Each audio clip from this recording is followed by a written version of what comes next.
Taiwan ভিত্তিক গবেষণা সংস্থা IORG তাদের সাম্প্রতিক প্রতিবেদনে জানিয়েছে, চীনের সরকারি সহায়তায় অন্তত 110টি ধর্মীয় সফর হয়েছে 2024 সালে। এই সফরগুলো আয়োজন করেছে চীনের বিভিন্ন সরকারি ইউনিট।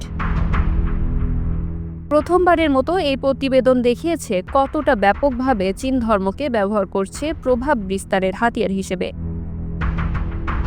চীন দীর্ঘদিন ধরেই তাইওয়ানের প্রতি কৌশলগত কূটনীতি ব্যবহার করে আসছে। একদিকে সামরিক মহড়া আর চাপের রাজনীতি, অন্যদিকে ধর্ম, সংস্কৃতি আর বিনিময় কর্মসূচির মাধ্যমে দেশটির নাগরিকদের হৃদয় জয় করার চেষ্টা। তাইওয়ানের সরকার বলছে এটি ইউনাইটেড ফ্রন্ট বা একীভূত ফ্রন্ট কৌশলেরই অংশ, যেখানে ধর্মকে ব্যবহার করা হচ্ছে জনমত প্রভাবিত করার অস্ত্র হিসেবে।